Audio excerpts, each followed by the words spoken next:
Hi, y'all. All right. Sorry about that. We're getting started with our part 2 March check-in for our community call. The internet was punking out earlier and it didn't want to reconnect, probably because we were talking about something really important. So I'm just going to wait a moment to let everybody kind of join me here, and I'll kind of recover some of what I was saying. Yay, we're back. Okay, sorry about that. It's hard for me to tell why sometimes it won't reconnect. Okay. All right, so Sylvia and Angela and everybody, what was the last thing you heard me say? What's the last thing you heard me say before it went blank? The power of the real internet, yes. Did anybody, is it frozen again?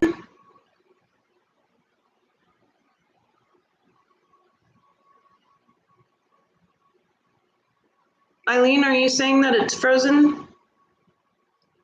Okay, no, it's not frozen. Yay, okay. Did anybody hear me talk about community? Thank you. All right, thanks everybody. Appreciate the feedback, really helps. Okay.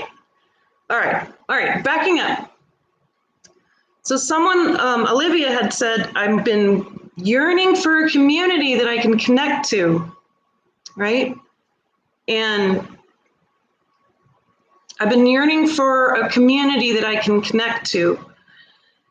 And I wanted to share with you that you have one. You have one. It's deep inside of you.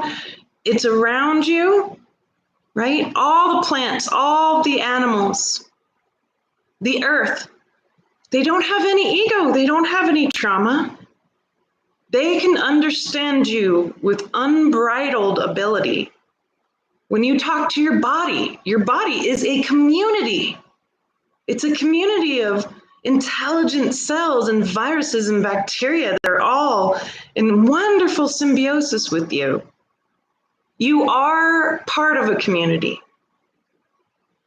And so when we say I yearn for a community, we're talking about yearning for human beings to be part of the natural community that we've been separate from, right? And through subjugation, through all of the hijacking, we ended up in the situation where we felt separate and where we were taught that we had to then subjugate everything around us, right? So instead of saying, hey, my pony, my cat, my dog, my houseplant, my bacteria in my gut, the bacteria in my brain, the viruses all around me and in me, the plants outside, the earth, the moon, the sun, they can speak to me and I can speak to them. Instead of being able to see that and be aware of it and feel connected all the time and feel supported by Indra's net, we've been separated out.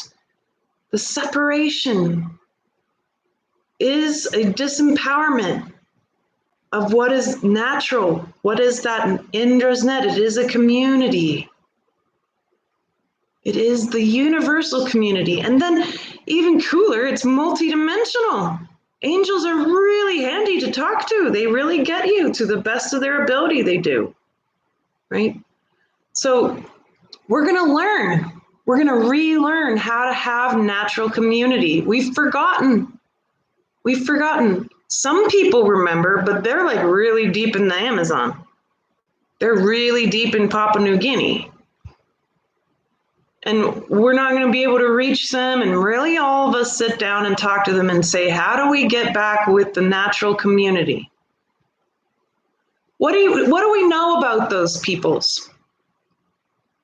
What can we draw from anthropologically, from the ethnographic work that anthropologists have done? Otherwise, we wouldn't have known those folks existed at all. So we're talking about deep, deep parts of Africa, deep, deep parts of the Amazon, deep parts of Southeast Asia, where there are tribes of people who are very much untouched, even still, even now. When anthropologists have actually had the honor, right? It's a true honor to be able to communicate to these peoples, to hear from them and learn from them. That's what an anthropologist does. We show up and say, I know nothing. I am a blank slate. I want to learn. What is it like to be you? They set aside everything that they are and they say, what's it like to be you? That's ethnography. It's really a worthy thing to do, and you can do it all the time. What's it like to be this person without putting your lenses of trauma, ego, expectation, or what you think you know? Just take all that down. It's a good way to live. But what do we know about these peoples? Let me give you an example. Almost all of them specifically talk about being able to psychically connect to all aspects of nature, big and small, all the time. They literally say, here in Ecuador, the trees are my grandparents. Who better to talk to about our problems than our grandma, right? If your grandma was the divine presence of Divine Mother to the best of her ability, what if she had no ego? What if she had no trauma distorting her? That's what these people experience. This is what you can experience right now, a little more at a time. We need to remember what we're capable of in community with all of reality. So these peoples, they talk about being really good hunters because they can psychically connect to the animals when they're tracking them. They don't need physical tracking. They become one with the animal. They become one, and they speak to Grandmother Tree, and she guides them. The river talks. Even fairly well-established cultures that were more advanced technologically have these aspects written into their cultures naturally. The Tibetan Buddhists, for example, talk about how the river is a conscious being that they learn from. Of course it is. Rivers have memory, and all the rocks in the river do too. There isn't anything around you that's not intelligent. Remember how I was saying the cup has an electromagnetic field and it's readable? Well, there's a constant back and forth of sharing information, whether you're conscious of it or not. And now we become more conscious of it as we connect to the real internet and the real community. When you feel alone, when you feel misunderstood, that's because you are being buried in trauma and feeling like you're being singled out, like one little part of the net getting heavier and heavier, saying, I don't know if I can hang on anymore. The tension is too great. I might end up checking out, or I might end up like this forever and I'll never feel better. And that's what despair feels like. It'll never get better, right? And despair ultimately distorts us so deeply that we can't understand mentally, emotionally, physically, or spiritually the truth, which is that sense of being crushed by your own trauma can be alleviated by giving it out to the rest of the beings around you who are going to lift you and be able to take the brunt of that trauma as long as you are willing to diligently dig into it for all of consciousness. And that trauma is important for you. What a wild idea. Trauma is important. Yes, definitely. Very important. Why? All of you signed up for this, so I'm just reading the very bottom part of the agreement you made on being human here for you, okay? The one that's the finest print. We all signed up for this. We came in and we said, wow, how much more traumatized can humanity be? This is the worst they've ever been. Are we going to reclaim? We're going to end this experiment and we're going to reclaim human consciousness. We're going to do something new. It might be this whole other new experiment. We might call it New Earth or New Consciousness or whatever, but we got it. We know we got to do something new. This has to end. Okay, we're all going to get born in this particular set of years. We're going to go through these two big waves of consciousness that want to override each other. We're going to go through the most intense time ever in human history all together. We're going to do it. We're going to go into these bodies who are the most traumatized human bodies ever known. 500,000+ years of trauma written in this body. And we're going to go in and it's going to be so traumatic that we're going to forget who we are. Forgetting doesn't come from a contract. Forgetting comes from trauma. We're going to go in with the risk that we're going to forget and that we might not remember.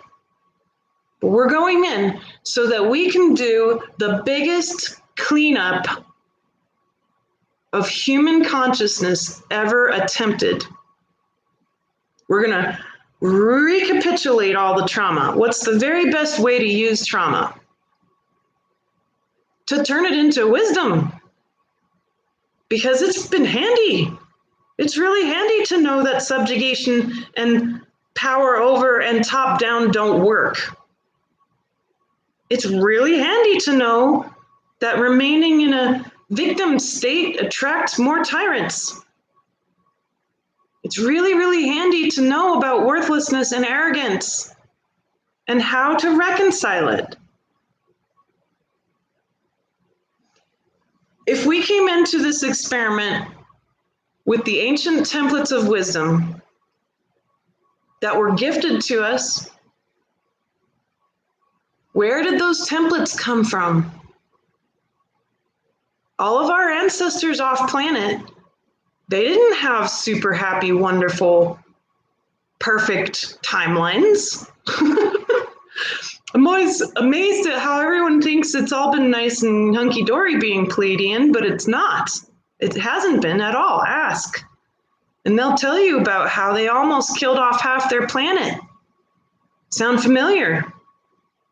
And the Syrians would too. They would lament about the galactic wars.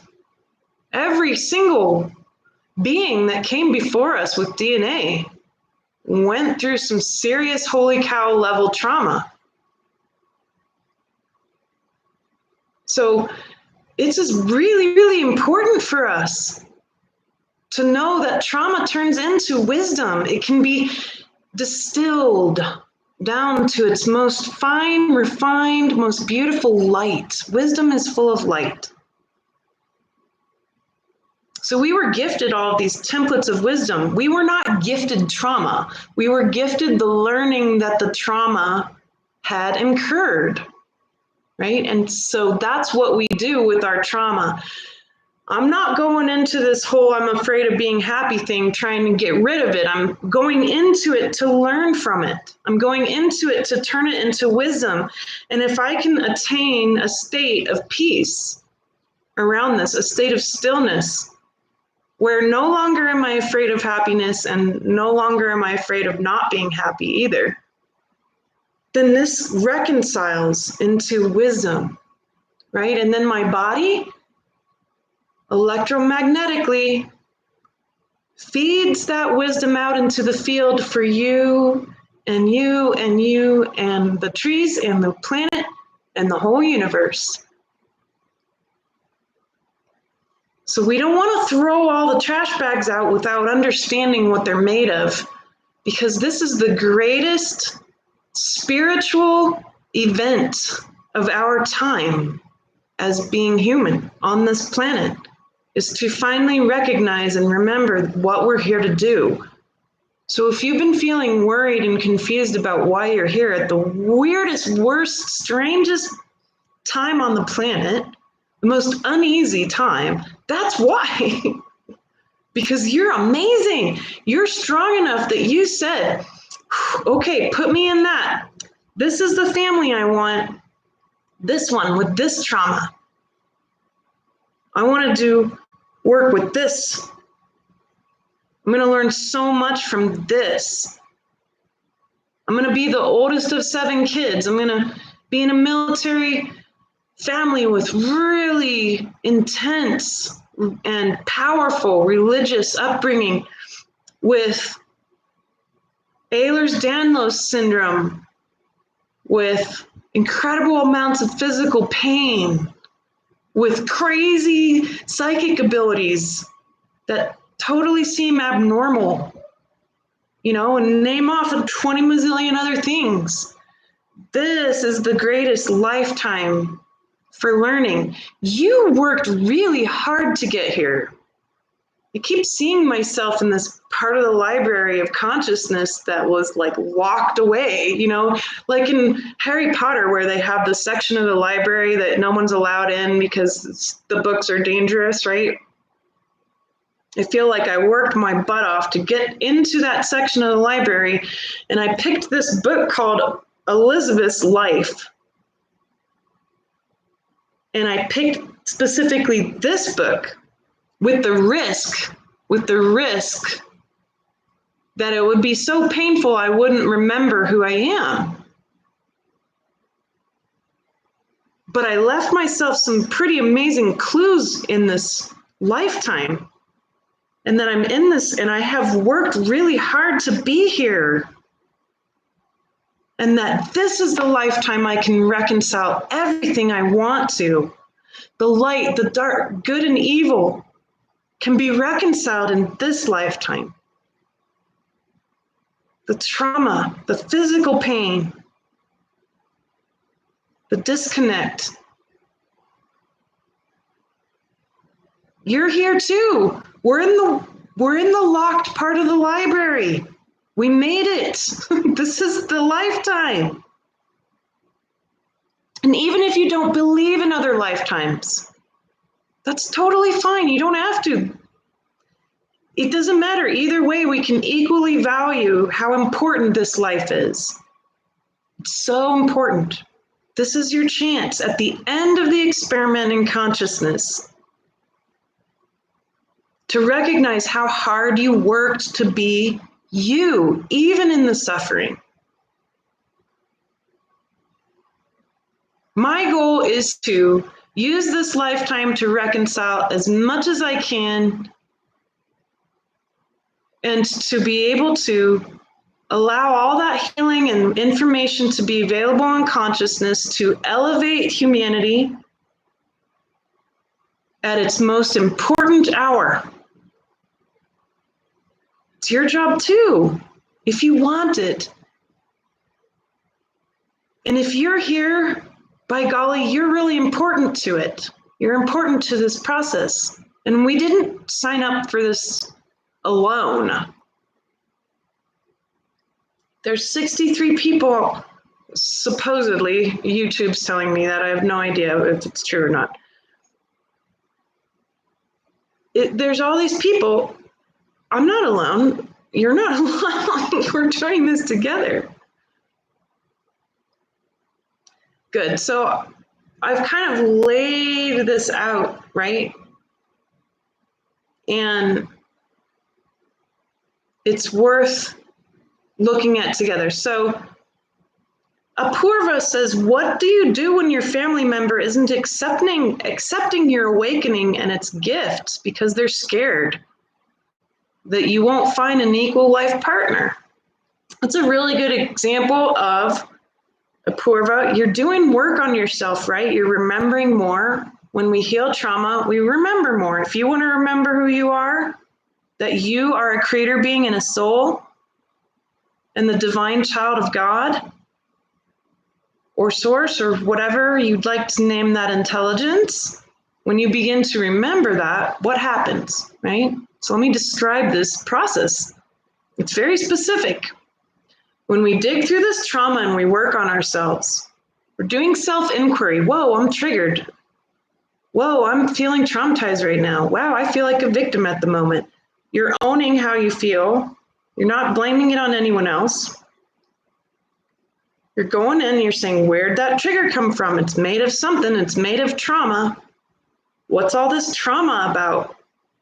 What's all this disconnect about? It's inquiry. You go in, that's you opening trash bags and saying, okay, what's all this made of?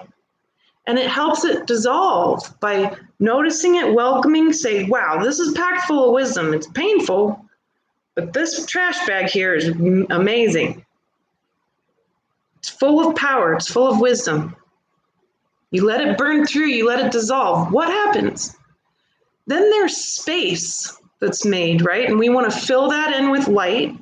How do you do that? By praying or meditating. You can't stop praying. You can't stop meditating. It's very, very important to fill this in. After the burning, you need to allow it to fill in with light. It's physics. Otherwise, it's going to fill in with something else. But you want to be the one consciously filling your temple of light, your body, your DNA. When the trauma's dissolved, fill it with light. We do that with prayer and meditation. So what happens? Well, Apurva, you become more and more light. What happens when you turn lights on? All right, so you got a big flashlight, right? What happens? You become a flashlight to the people around you, to your family members. And what do they see? They start to be revealed, their trauma, their pain. Oh my gosh, this person is so weird now, and now they're not going to be able to find a partner. That's not you, that's them. That's a structure inside of them, a fear and a desire to have some kind of control because they're afraid for themselves and for you.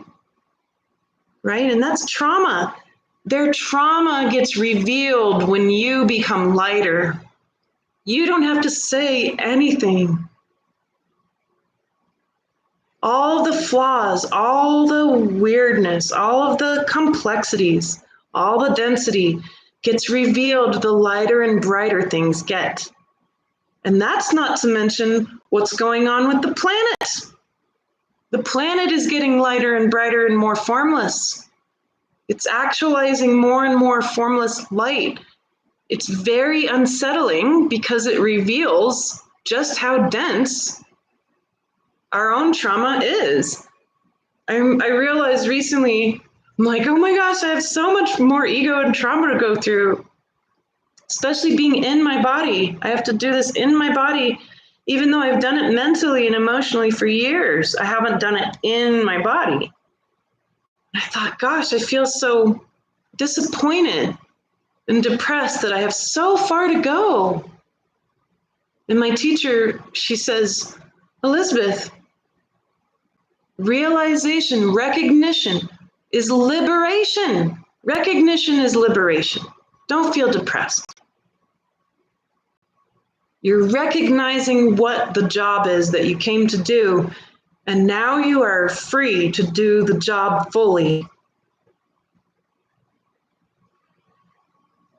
And that light that we reveal as we shift our ego and dissolve it into light and power, and our trauma into light and power, it's immense. It changes the people around you, and they will push back.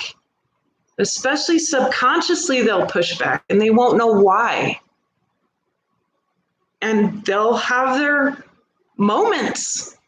You know, sometimes it can be very private where our partner or our friend is just like really in a process and they don't even know why, and you didn't say anything or share what you were doing, but your light is going to permeate reality around you and everyone that you know, and your family especially. That's why you're here. And they may very well push back. They may react. The ego doesn't want to dissolve in that light. The ego wants to protect that person so that they can navigate a corrupt system. That's what the ego's there for. The ego's made of trauma. The ego says, well, I don't know, I'm just too afraid to go that direction. I don't understand what's going on that way. I don't understand this light. So I'm going to take this left turn over here and go through the story again, or go through my trauma again, drive around and around in the same neighborhood. And meanwhile, the soul is in the back seat going, you need to go towards the light. And when the soul gets the driver's seat, this is you being a creator being, this is you being the soul in charge. When the soul gets in the driver's seat, the soul knows where to go. It keeps going into the light. And eventually the ego becomes enwrapped with this. It becomes quieter. It begins to dissolve more. It might say, wow, I'm realizing that as we drive into the light, I'm really afraid of being happy. As we drive into the light, I'm really sensitive to everyone around me, and I'm afraid of that, of how sensitive I am. Wow, I'm feeling everything, and I'm afraid of that. Wow, I'm seeing everything. This sucks. Right? But the soul says, it's okay. Let it be revealed for really what it is. Yes, you're afraid of being happy. That's very, very astute of you. Good. Now let it be revealed for what it is. It's a program. Ah, yes, it's full of information. Ah, yes, it's actually very chocked full of wisdom about the truth. That my fear of being happy is not real. It's an illusion. It's an illusion of distorted trauma. Ah, very good. And the light dissolves it more. And so no wonder our family members who are not aware of their creator being status resist this stuff. The lighter you get, the more the people around you are going to change in that light, and they might resist it or they might gobble it up. My husband hasn't left yet. We've been doing this for 10 years. And every time I have a breakthrough, it's often a really painful one. He'll get his chance to get one too.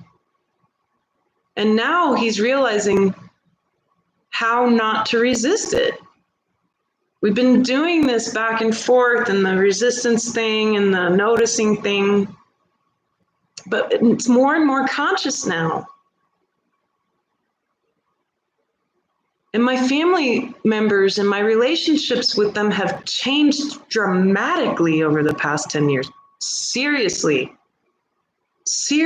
big changes. It's not attributed to me, it's attributed to the light. That light is you, it's all one thing. I call it the source field. Some people call it God. But God and you and the light and all these things, they're all one. They all function as one. And you're an individuation of that consciousness. You're not separate from it. So when you make more light by working on your trauma, noticing it in your body, welcoming it, letting it dissolve, letting it burn away, revealing the wisdom, revealing the quality of light that it was all made of. I don't know what the quality of light is in the process around being afraid to be happy yet. But when I find out, I'll tell you. Probably I'll have it really nailed down by next month. So remind me if I forget. I want to tell you what the quality of light is. What is the wisdom of being afraid of being happy? Because that's dense, right? And what I'm doing is I'm unraveling it, and it's going to reveal this beautiful spark of life and energy. And that's what we want to know as a soul, and that's what I'll embody to the best of my ability. I intend to embody it, whatever it is. I don't know what it is yet. And then it's available to everybody, whether I say it on YouTube or not. It's available through the real internet. That's the process. So of course, yes, that's why our family members, they will definitely have a recoiling reaction to our continued dissolving into light. Just like humanity is having a reaction to the earth dissolving into light. It's no different. Very good.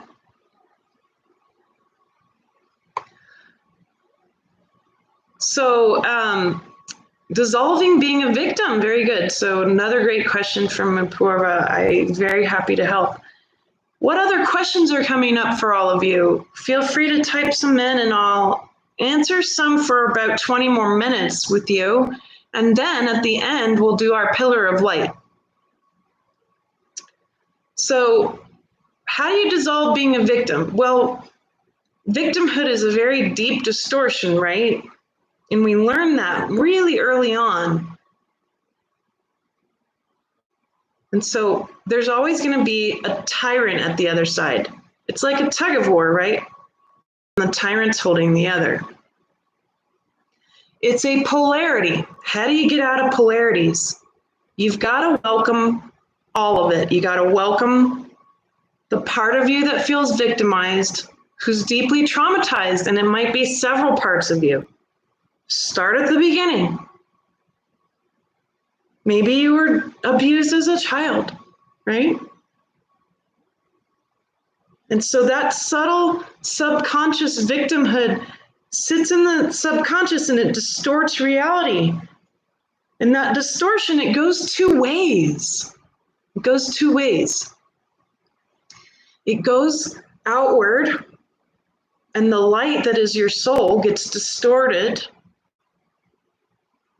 And that's picked up by beings, especially other people, who know how to work with that. They are comfortable with that distortion, either because they too are victims or they are tyrants and they end up being able to work with that distortion.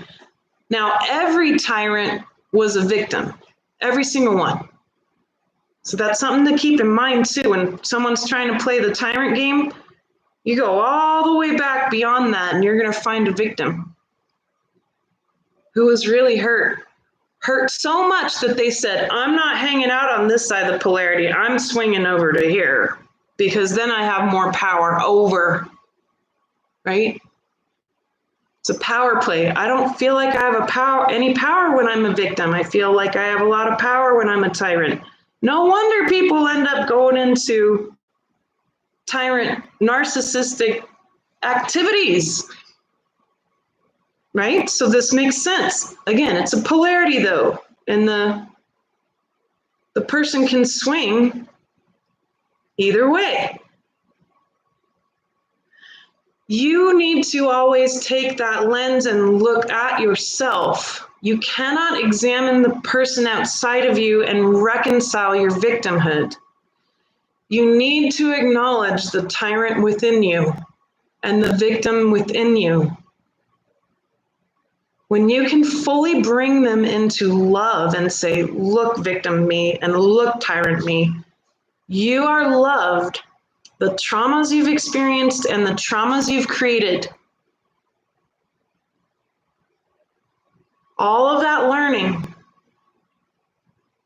I welcome you into my heart. I welcome you through back home to source. So you take that lens that was distorting everything, distorting the light from your soul out into reality, and distorting the light coming in, where you were noticing the distorted reality through the lens of victim tyrant. Now you're objectifying the lens and you're saying, this is full of wisdom, but I do not want to see the world through this lens anymore. This can be finished. And we do it with love.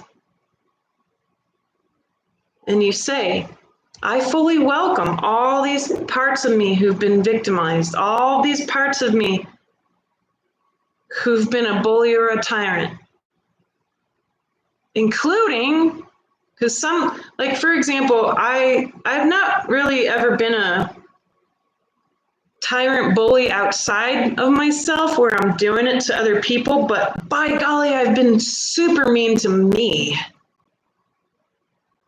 It's not been my nature to bully other people. It's been more my nature to remain in victim. But oh boy, I so have a tyrant. It's not one that you'll see. That tyrant is especially saved for myself. And that counts.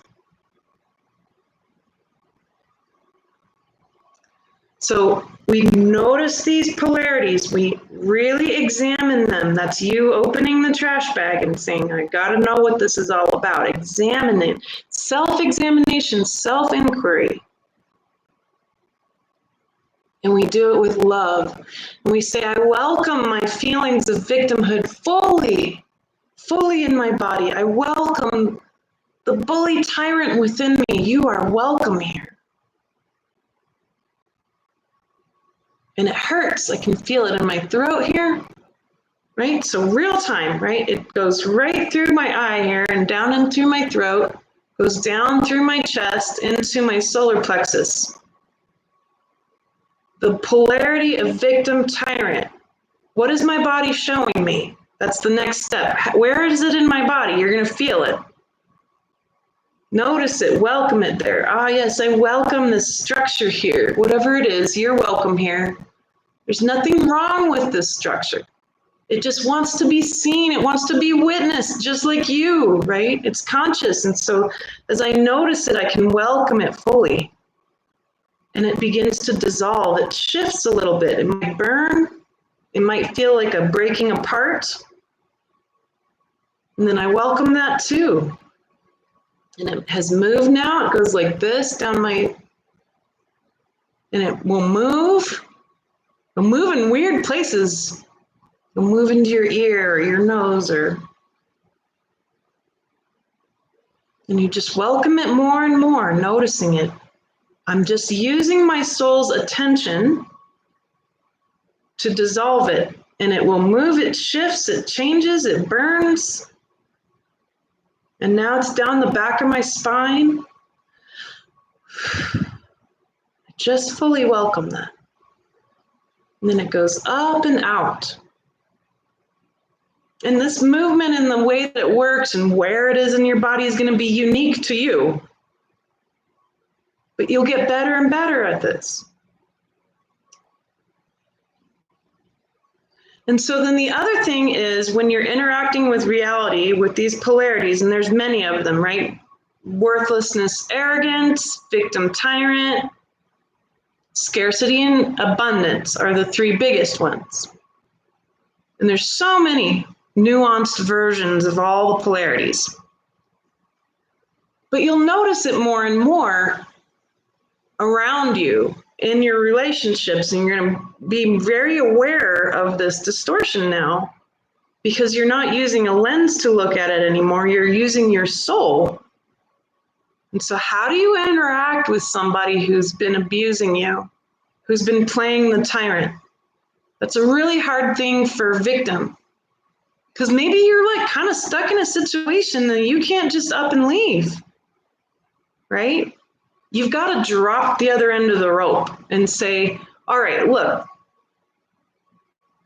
this is a dynamic. I do not comply. I'm here to dissolve this dynamic.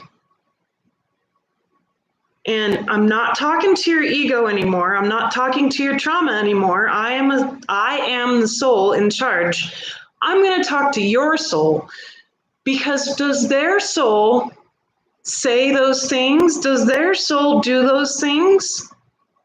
No, souls don't do those sorts of things. That's ego. That's trauma talking. The inner bully where I beat myself up relentlessly. That's not my soul. That's my trauma and my ego. So I can say, and this is a really good mental technique, I bow to it. So I bow to the person. Thank you. What a stunning thing for a bully suddenly to be told by their usual victim, where the victim looks at them and says, thank you. You've taught me a lot. Talk about disarming. That disarms people. It disarms egos. Thank you. And I say it to my own bully. Thank you for trying to help me. Thank you for teaching me so much. I've got a different plan. Why? Who's talking? I'm the soul in charge. I have a different plan. So we say, thank you. That suddenly ends the dynamic. It suddenly causes your brain to pause the tyrant within or the victim within. And it certainly will cause someone in front of you to feel disarmed as well. And in that little moment, then we say, I am the soul in charge. And maybe that person in front of us doesn't get that, but that doesn't matter. Their soul will get it, I promise. I'm the soul in charge, and actually I've got a different plan right now. My plan is to speak to you as a soul. My plan is to uncover this victim-tyrant dynamic and reveal it relentlessly with light. My plan is to drop the rope or not comply, right? I am a creator being, and I want to create something different.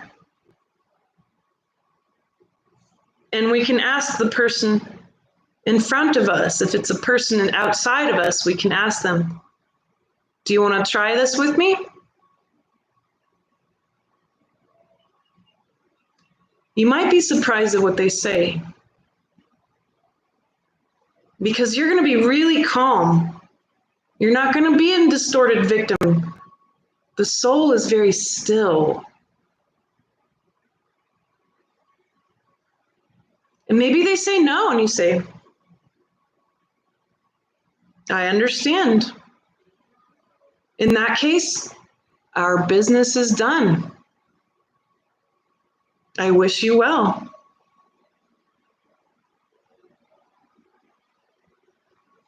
And for the tyrant within, we let it know. I know you're trying to have control. I know that you're trying to help me by beating me up so that I'll do better. But I've got a different plan. Step aside. I am the soul in charge.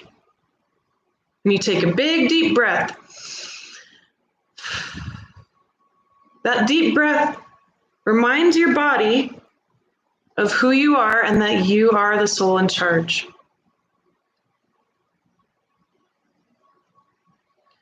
And that's one of the ways I'm looking at navigating victim tyrant, right? It's just one of the ways. There's so many ways to navigate this. So many.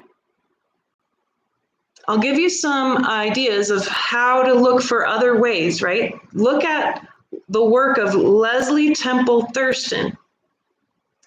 Read the book, The Marriage of Spirit. She talks about polarities specifically, and she lays it out on how to reconcile them in a lot of different ways.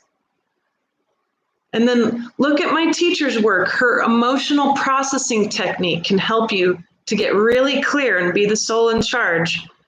Go to Lucia Renee, LuciaRene.com. Go to the library and go to processing instructions. Okay?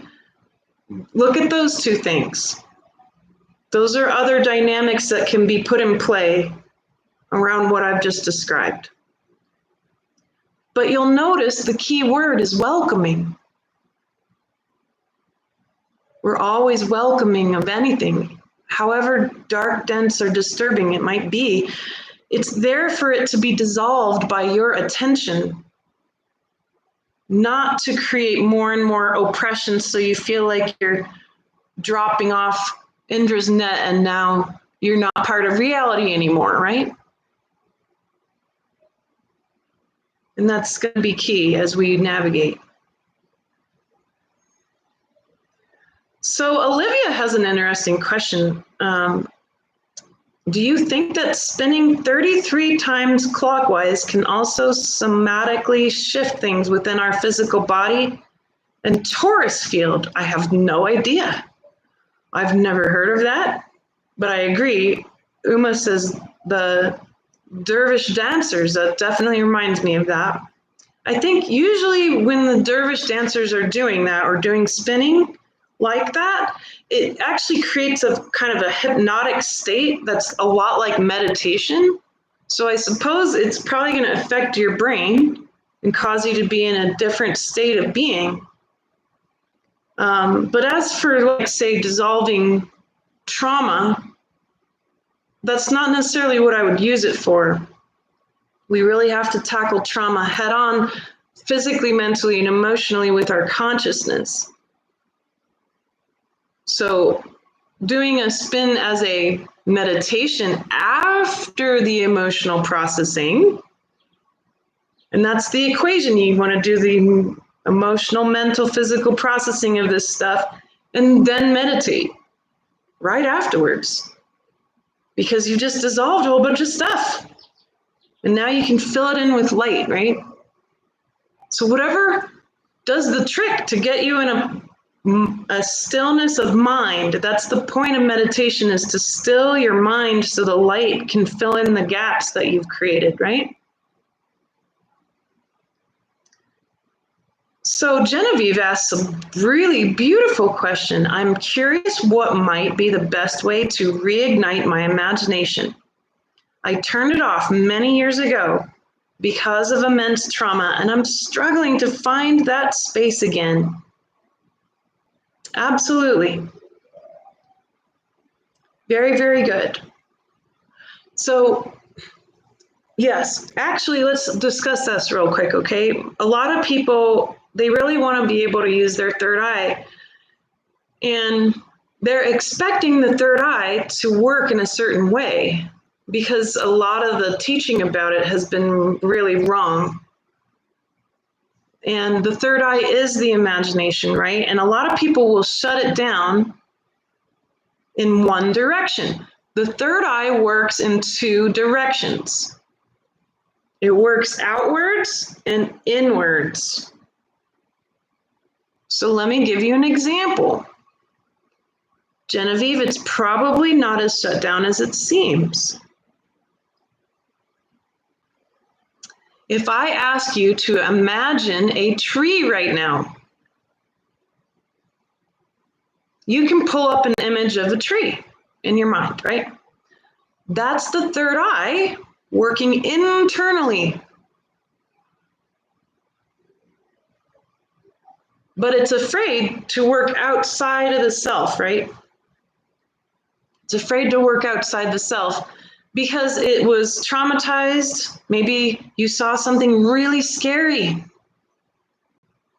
And or you were told that the imagination isn't real. And when I was told that as a kid, I'm like, that's crazy. What I see is very real. So I knew immediately that they were telling me something that wasn't true, which made me question authority a lot. Because I can't shut my third eye. I can't, no matter how much I want to or beg or whatever, it's not going to shut. Doesn't matter how traumatized I've been by what I see, my third eye will not be shut. That's my destiny. But how do you get it to be strong outside yourself?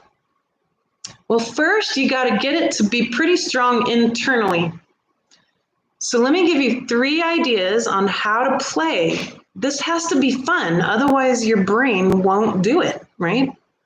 You can't do third eye work and basically it's like lifting weights. You can't go in and expect to bench press 500 pounds and be able to see any planet in the universe if you wanted to. No, you got to build up your muscle. This is a muscle, right?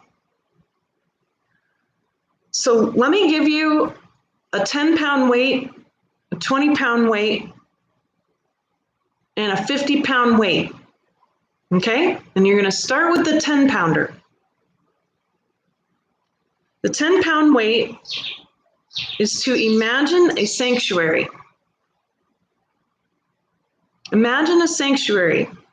If you could go into this place, your own personal paradise, what would it look like? Where would it be? Will it be a beautiful castle by the ocean or a Victorian rose garden or another planet or a spaceship or a beautiful cabin in the woods? Imagine where it's going to be. What is it made of? Is your castle made of marshmallow or marble? Is your cabin made of cedar or pine? What does it smell like when you walk in? What are the quality and type of flowers lining the walk? Is there going to be a lake by your cabin? How far does the peninsula go that your castle sits upon? Are you going to have a garden? What will you eat? What's in the fridge? Do you have a fridge? Or maybe you have like little floating baskets that just follow you around with all the foods you crave, right? What does it smell like? What do you see? What's the temperature? What do you hear?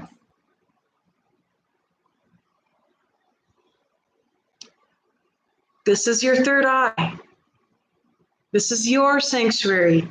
You are creating it in the 4th dimension. When you imagine this place and take your time, really get detailed. What color are the curtains? What kind of embroidery are on the pillows on the couch? Get detailed, get specific, rich description, right? That's your 10-pound weight. Feels pretty good, doesn't it? It's like, hey, I can do this. I can totally imagine a cool place I want to be. All right. It could be somewhere you've seen. It could be somewhere that you've completely made up. It doesn't matter. It could be a mishmash of it all. Right? So 10-pound weight. Yes. Haman, you're getting really existential now. Who's visualizing who? The observer being observed. Yes, that's right. Eventually. That's more like a 500-pound weight, okay? Good. So 10-pound weight, imagine a sanctuary in detail and use all your senses. Smell, touch, taste, hearing, feeling, all of it. Good. The second one, the 20-pound weight, a little bit heavier. Now you're going to ask, who wants to join you? Now, for me, of course, I always wanted a pet unicorn for real. And of course, my children inherited that same love of unicorns. And every time I ask them what they want in their world, it would be a unicorn for sure. So imagine who's going to join you. Is it going to be your dog from when you were a kid? Guess what? They didn't actually go anywhere. The dog can totally come and be in your sanctuary. Maybe it's a being that you made up as a kid. I had a lot of imaginary friends. A pet dragon. Or maybe the dragon's very sovereign and it's not going to be your pet, but it'll be your neighbor. So where's it going to live?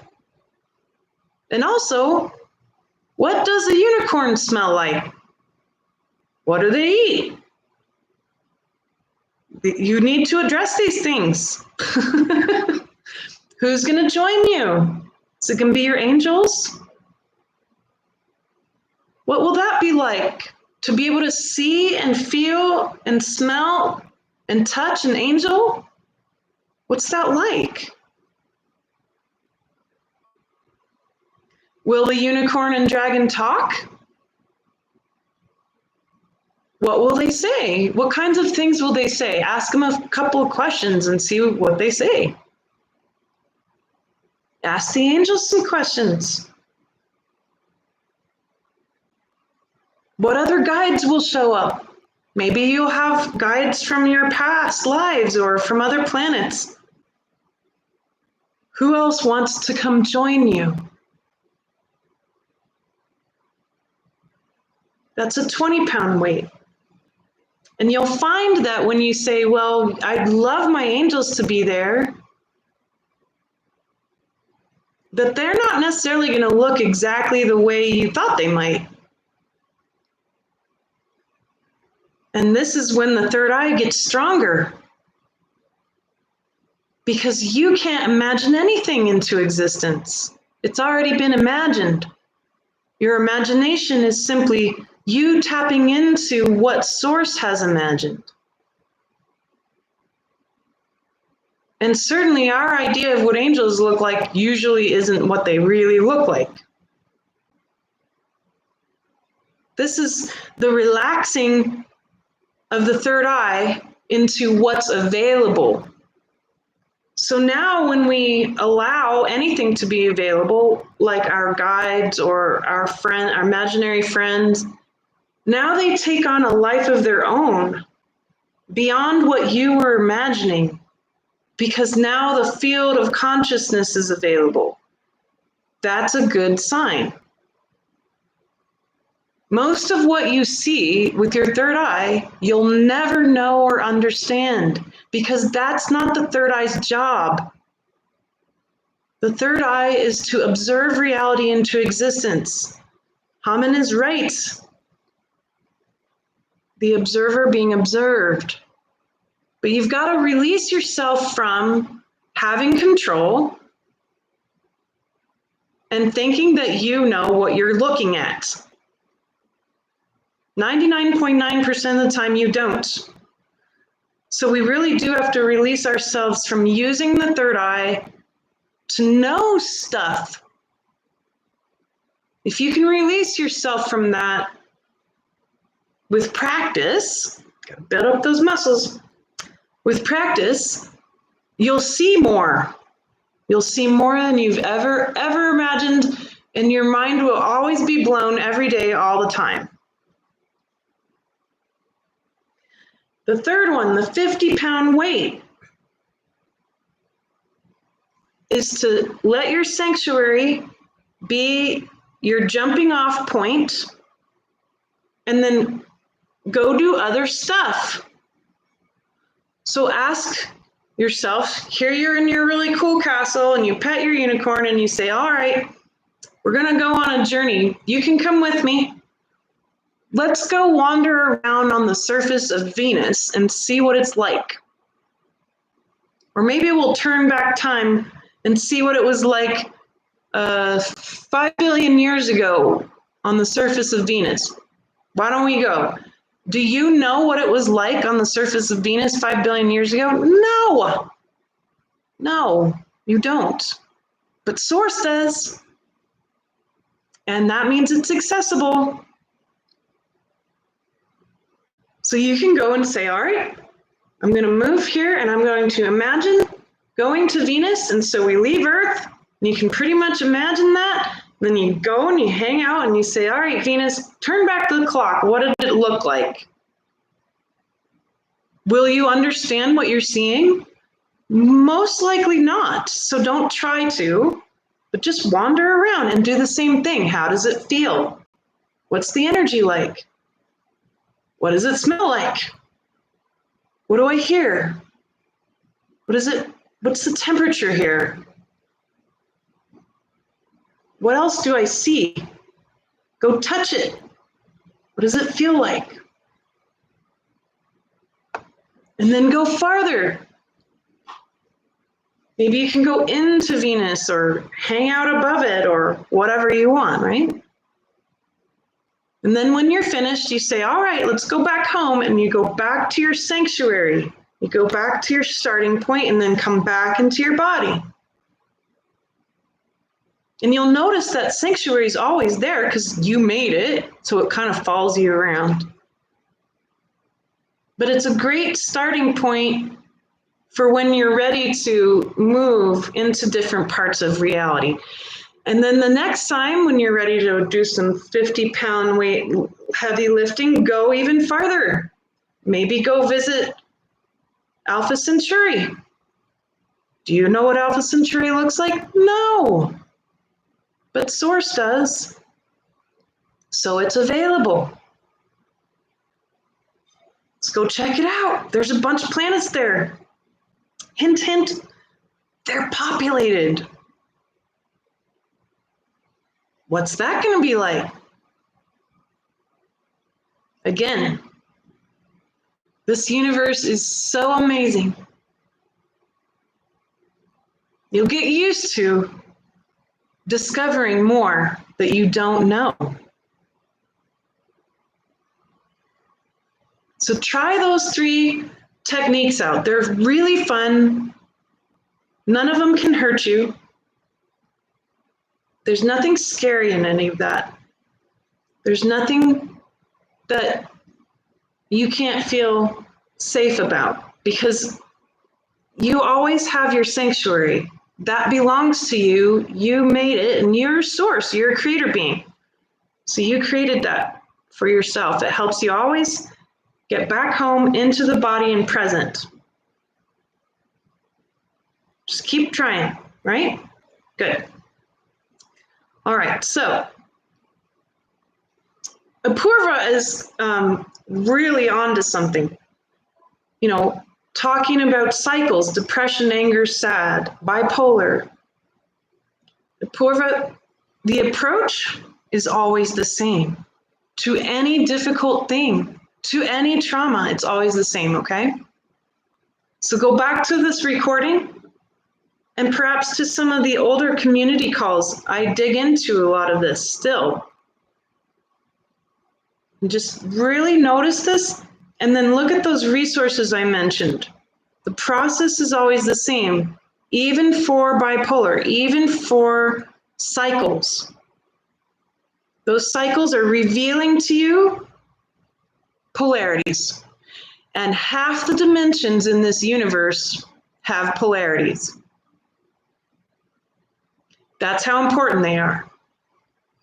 They're really, really useful for the strengthening of consciousness. Yeah, Missy's pointing out trust, distrust. How do you trust yourself and other people? You got to acknowledge the distrust. You got to find it in your body. I don't trust myself. Where is it in your body? Notice it. Is that part of you a traumatized version of you who learned how not to trust people? Maybe somebody taught you that. You learned it through trauma. You learned it because somebody told you, don't trust anybody, stranger danger. Or maybe you were trying to do things and you were constantly berated about how you weren't doing it right, so you learned not to trust yourself, right? Again, a polarity. You need to notice the trust that you have and how you fear and desire it, and the distrust, right? And we fear and desire even the most tough parts of polarities.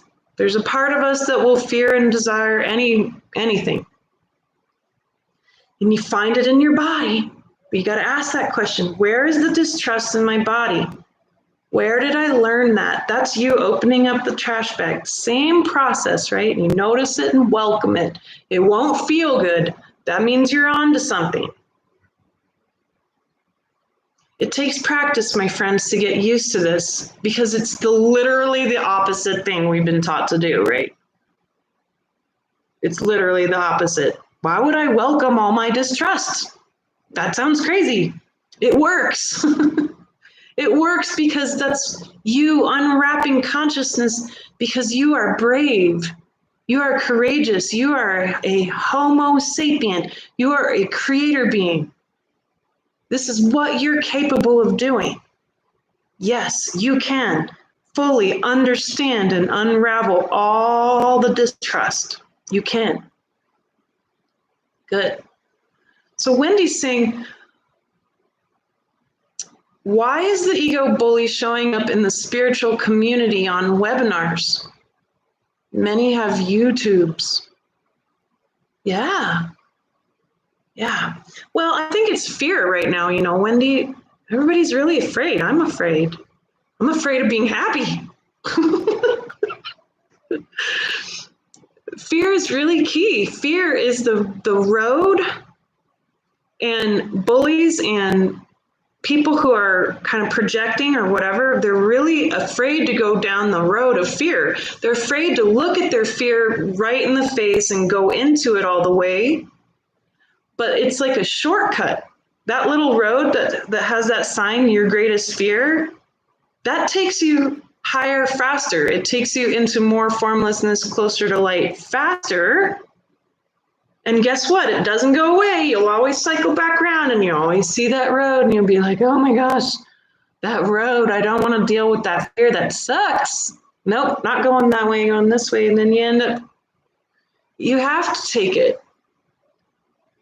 If you want peace, if you want the end of suffering, you need to go into the fear, not just face it. You need to go into it and be it and notice it and feel it and love it.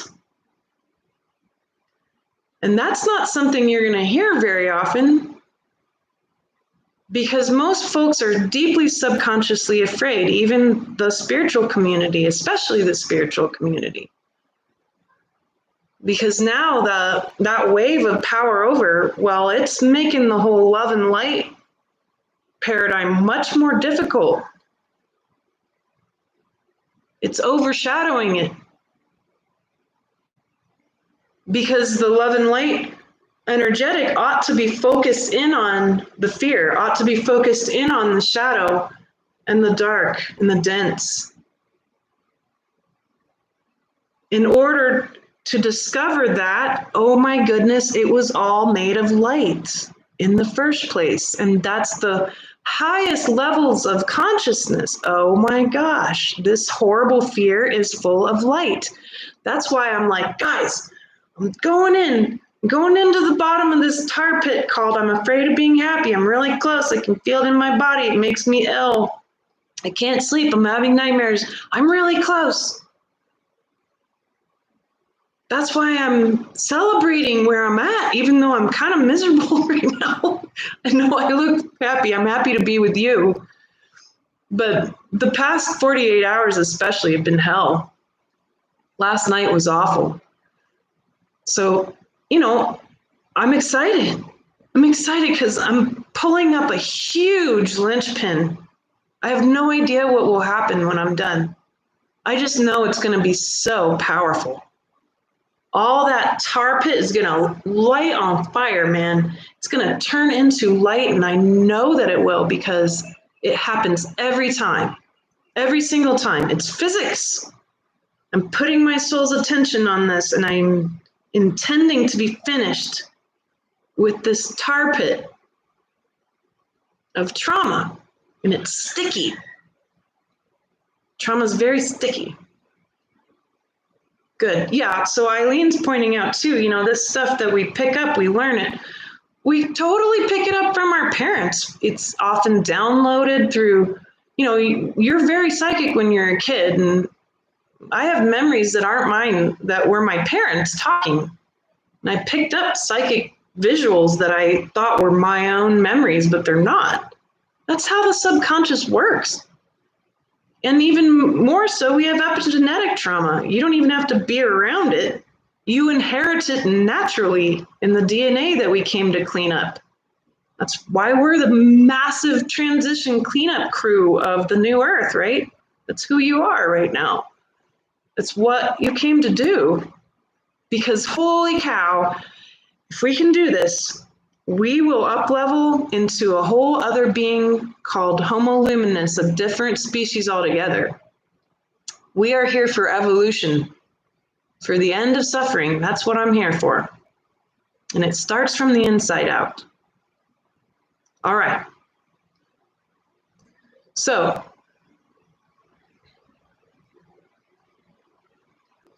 some people say they have a really hard time visualizing.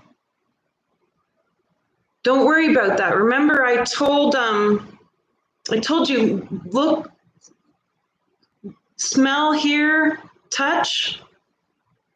Try that. Try different senses. Close your eyes and touch things. Maybe it's something that you know, right? This is a 5-pound weight. Okay, this is something you know. You know it's a cup. Touch it with your hands and try to visualize it while you're touching it. Okay, you got to get that third eye moving. It needs to be strengthened. And so this is a 5-pound weight. Touch it and then imagine it as you touch it. Okay, just go there. You got to get that third eye built up. It's going to take time.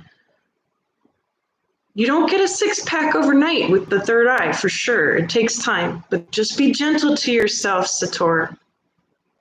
Satori, be gentle to yourself. Those of you who are struggling with the third eye, be gentle to yourself. Don't get frustrated, or else it makes the brain say, this isn't fun, we're not doing this anymore, stop it. Okay? And the other thing is draw. Doesn't matter if you're good at it. Draw stuff, make stuff up. Say, I'm gonna draw an imaginary animal. Draw it, make something up. Mishmash a whole bunch of animals that you know into one that's new. Draw what you think an angel ought to look like. Get it out of your body so it's not you focusing in saying, I can't imagine being on Venus. This sucks. That's too far ahead. You're trying to lift a weight you can't lift with that third eye of yours. You just need some strengthening. Every day, a little bit every day. Good. And we'll talk more about the third eye every month. I like talking about the third eye. I like helping people learn how to strengthen their third eye because that is going to help you connect to the field more. And a lot of you who might not be working with this so much, you're working with your heart. You need to feel. Listen, psychic seeing is cool, but you can't discern the truth with psychic seeing alone. You have to use your heart. You have to feel it too. So just feel energy for now. If that's what you can do, strengthen that. Focus on that. Imagine your heart going out and touching things. That's a good place to start for those empaths out there who really have a hard time with this. For me, it was the other way around. I was great with this, terrible with my heart. No way, I didn't feel anything. I got into loads of trouble. I was deceived so much because of my arrogance until I opened my heart and my gut. And now it's much harder to deceive me. Thank God. Yeah. So Wendy's pointing out, I don't want to listen to fearful people who say they're channeling even political opinions. Hey, you know what, Wendy? Everybody's got an agenda, right? And so if somebody's guides are not human, I always say, well, then what's their agenda? they have a Pleiadian agenda or a whatever agenda. And even the Pleiadians all vary, and the Sirians all vary. You know, angels, there's lots of different angels. There's lots of different perspectives. You're going to have a Pleiadian agenda and then an individual Pleiadian's agenda within that, right? Just like the humans. But I always ask, what's the agenda here? How are we solving anything in this moment with this information? And if your heart tells you something's wrong with this, then don't go into that field, right? You're learning to navigate energy. It's okay. You're trying to get diverse points of view here, but what's the agenda? I'll tell you what my agenda is, and then we're going to build this pillar of light. I love all your questions, and I'm sorry I can't answer them all. So my agenda is to elevate human consciousness to become one with the field again, and to help all human beings experience true, unconditional love in order to help our species evolve into the very highest, lightest, and most connected version of ourselves. That's my agenda. It's very simple. And I'll usually always say it the exact same way. So even my angels, I'm like, what's the angel agenda? They have their own agenda. If you actually ask them, they'll say, well, we want to go home. It's like, what? We want to take all of our brothers, the demons, off the planet, and we'd like to go home. That's their agenda. In order to do so, they have to help us. So that makes sense. And it's okay for us as humans to have a human agenda. It's up to us to take our place in equanimity at the table of consciousness. In Indra's net, we all have an equal place. We haven't believed that about ourselves. We've been saying angels are more powerful than us and stuff. No, they're not. No, they're not. They're amazing. But you're a creator being too. You are learning about your power. That's the job. And you can find more power by reconciling the polarities and healing your trauma. Good. Lucy asks how to open the gut. Very simple. Talk to it. Talk to your gut. It's full. Who are you talking to? You're not talking to your intestines. You're talking to the bacteria and the viruses that have a symbiotic relationship of intelligence. Every single part of your body has this intelligent, immense community running the show. You think your body's made of mostly you, but it's not. If you freeze dried your body, most of it's not you at all. You're talking to the bacteria. I call them emissaries of the earth. So just talk to your gut. Ask it yes or no questions and see what happens. Your gut's going to have its own vantage point. Your gut is here to help you survive and thrive in harmony with nature. Your heart is here to help you navigate reality with the experiences of this embodiment. Your mind is here to balance out pros and cons, use logic, and notice and keep track of transactions of energy. All three of these used at once puts you in a very important position of discernment. And that's what we want. We need to discern the truth. See and feel and know. See, feel, know with your gut. You know with your gut. You can see and perceive logic, pros, cons, all sorts of things, And that's about as far as your brain goes.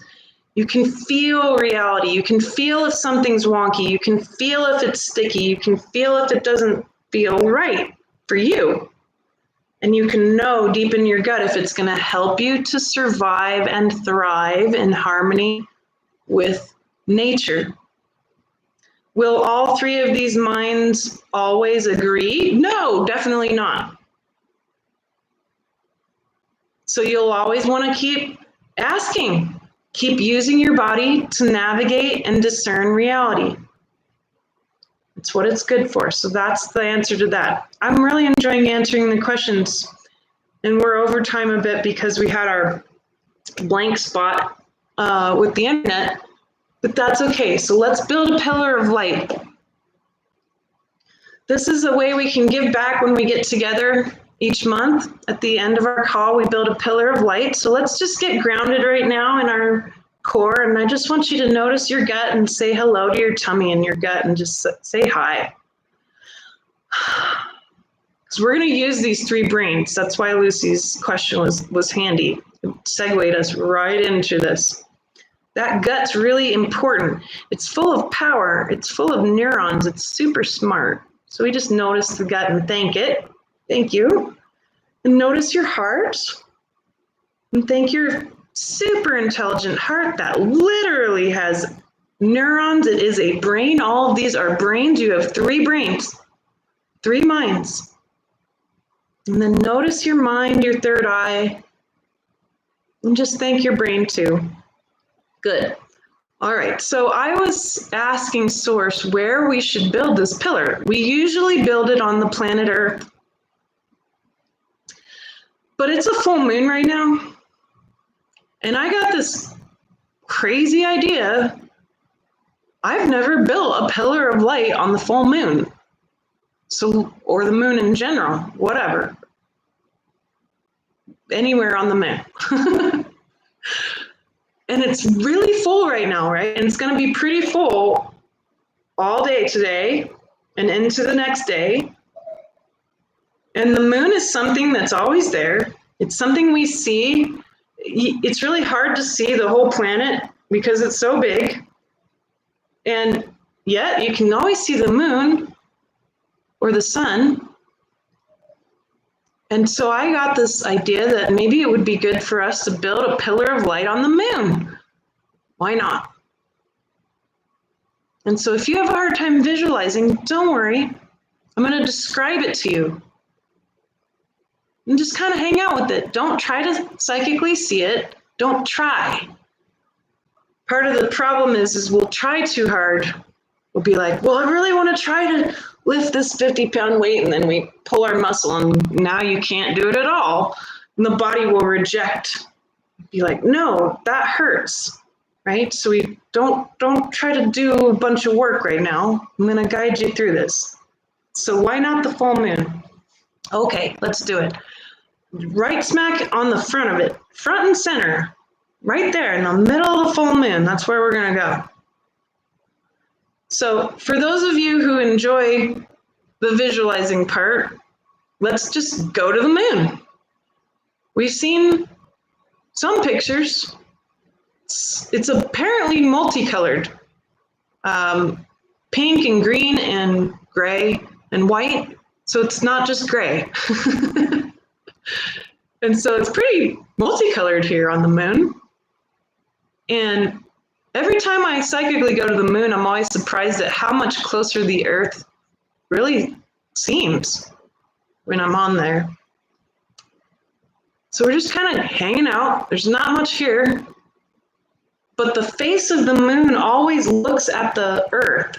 And we're building this pillar to transmit light around not only the moon, but around the Earth. So our transmitter is big. It's going to be this big pillar, and it's a fourth dimensional pillar. We imagine it into existence, and that's using that fourth dimension. And it will beam our intentions for humanity and the Earth and nature. That's all pillars of light do. They're like these big transmitters of your intentions and your prayers and your hopes for right now, right? And since the theme today was fear of happiness, let's start with plain old good quality happiness, right? So come down into your gut with me. We're all in a big circle on the moon. It might feel a little disorienting. It sure does to me because there's a lot less gravity. That's okay. I feel like we're kind of like sideways. So just be together. And those of you who listen to this later, don't worry, you can add into it at any point, no problem. And it will do the same thing. So come down into your gut and just put your hand on your gut and notice your gut and say, hey, gut, I'd like to pull up happiness here. So imagine it as a light. For me, happiness is like this really bright, cheerful honey color. It's a warm, delicious honey color. Very nourishing. Happiness is nourishing, isn't it? That's a clue about being afraid of it. Being afraid to be nourished. Good, we're on to something. Happiness. All right, let that light come up. And now it's kind of funny, but it's like doing a Care Bear stare for those of you who ever watched Care Bears, right? We're just gonna project happiness out to the center of our group. And it creates a foundation of light. So with a deep breath, you can just ask, dear gut, please offer this beautiful happiness to the base of our pillar of light now with a deep breath.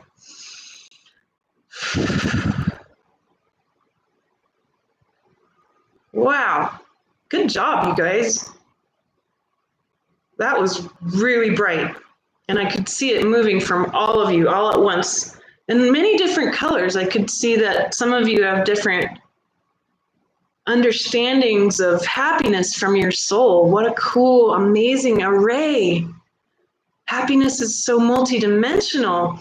And it came and it created this gorgeous, wide, bright, very, very light, like a very fine, bright light, very still platform of energy that we're all standing on now. Good job. All right, it's quite solid. I'm liking this thing. All right, so let's come up into the heart, and I'm asking all of your souls and the souls who will participate later, what's the next energy? And I'm really getting two things, actually. And they turn into one, courage and joy. So I'm hearing courageous joy, courageous joy. We need courageous joy. Humanity needs courageous joy, not quiet joy. Courageous joy. Okay, I was wondering why I needed to wear purple today. And I changed my background light to purple. And purple's known as the color of courage and bravery. And I'm like, well, being asked to wear purple. Okay, that's why. For me, courageous joy is showing up as this bright, like kind of indigo purple, kind of like the light behind me on my string lights. So let's pull that light up. That's kind of easy. So let's pull that light up. Let it fill your whole heart field. Yeah. Ooh, it's buzzy. Courageous joy. And now let's ask the heart, dear heart, please help me project this beautiful, courageous joy to the heart of our pillar with a deep breath now.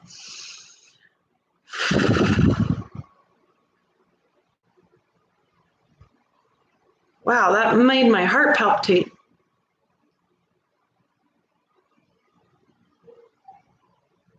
Whoa, okay, so all that light got in and it got really, really bright and I couldn't see anything and it made my heart palpitate and it started to spin.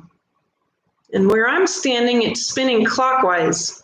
And it's this spinning vortex of this beautiful violet, deep light. Courageous joy. Wow. It's very dynamic. It's very living.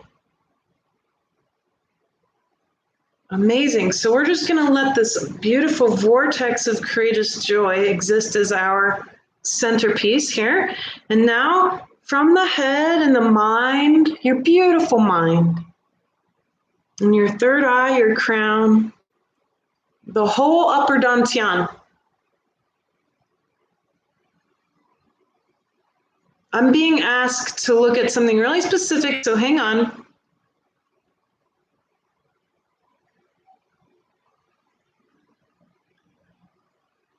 Oh, good. Oh, okay. So I see all these visuals, and because I choose not to be in constant knowing, instead I'm willing to not know in order to see more, right? So I saw all these doorways opened all at once, deep, deep, deep into time, right? And I saw all this healing light coming through. And then I heard the words, the determination to heal on the journey. And then I heard the word intrepid.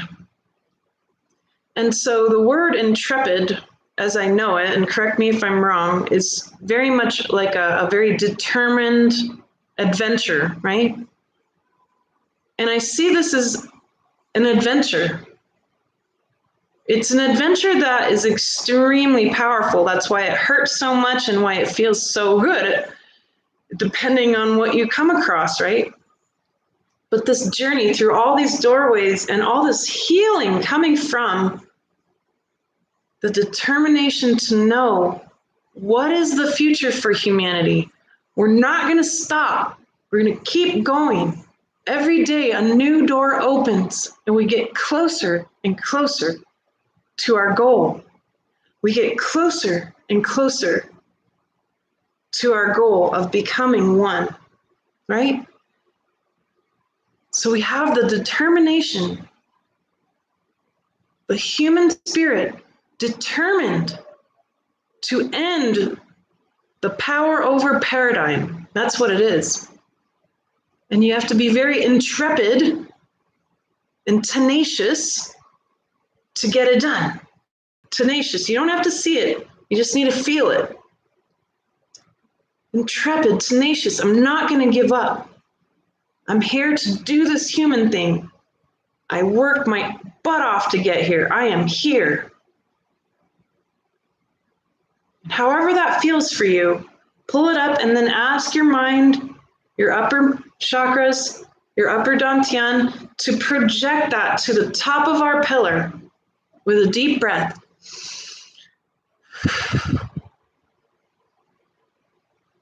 Wow. Okay, so that turned into a singular point that was really, really dense, and then it burst into this big net. And the net is all over the moon, and it's all over the earth, and it's like this big, beautiful, bright, sparkling revelation of Ender's net, right? It's in the intrepid adventure of the tenacious spirit of the human, we discover we are one and we are part of the real internet, and we are creator beings. That's so cool. And this is our gift to humanity today. Good job. Good job. How will this unfold? We don't need to know that. Let it exist. It will do its thing. We don't always have to know. We can trust. We can trust that these are the energies today that humans needed, that I needed, that you needed. And let's allow ourselves to revel in this. So we always disconnect ourselves from what we've created and we bow to our beautiful creation and thank it. And we thank each other. Namaste, my friends. And now just disconnect your mind, your heart, your gut, and your whole body and field from our creation. And so we can back up from it and really look at this. Wow, okay, that's cool. So now I'm looking at the moon and I see this bright pinpoint in the middle of it, middle of the face of the moon that faces us on the earth, right? And all that light is being beamed down all over the earth. So anyone who looks at the moon, anyone that wants to be part of this field can receive from it. And of course, this doesn't override anybody's free will. They get to take part in it if they want it. Only then, right? We're making it available. We're making happiness, courageous joy, and the intrepid tenaciousness of the human spirit more available in this. That's what pillars are good for. How cool. I just love this stuff. Good job, everybody. Thanks for experimenting with me today. Thanks for being with me. Thanks for being you. Your soul is so precious right now. You worked so hard to be here. This is the very pinnacle, best moment and lifetime. Good work. Good work. Make sure to drink a lot of water. We just did this powerful work. Drink lots of water when we're done now. And I love you. Thanks for being here for me. I could feel how supportive all of you are in this process. I can't wait to pull this linchpin. I'm working really hard on it today, and I'll do it as long as it takes. And next month, I'll have an answer for you. What's at the bottom of all that fear of being happy? What's it really made of? What's the quality of light? I don't know yet. I'm getting there. And thank you. Thank you for being you. I see you. I hear you. Namaste. Mwah. Talk to you soon, okay? Oh, the next time we meet, I always have to look at my cell phone. The next time we meet will be April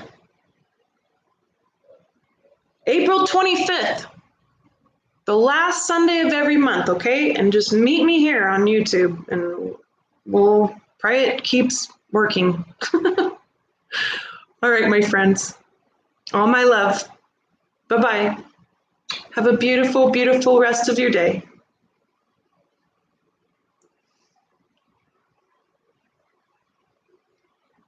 Oh, Haman was asking about quarterly updates. In the first half of this, I realized I can't do them, Haman, because I got to the quarter and I was like, I gotta get through this. I gotta get through the equinox to even talk about it. So I just waited until the end of the month. I don't think I'm gonna be able to do quarterly updates, but we'll always do our end of the month thing. And around each quarter, I'll just continue to show you what I'm seeing in the broader universal. That way it stays free and accessible. All right, good. Love all of you. Bye-bye.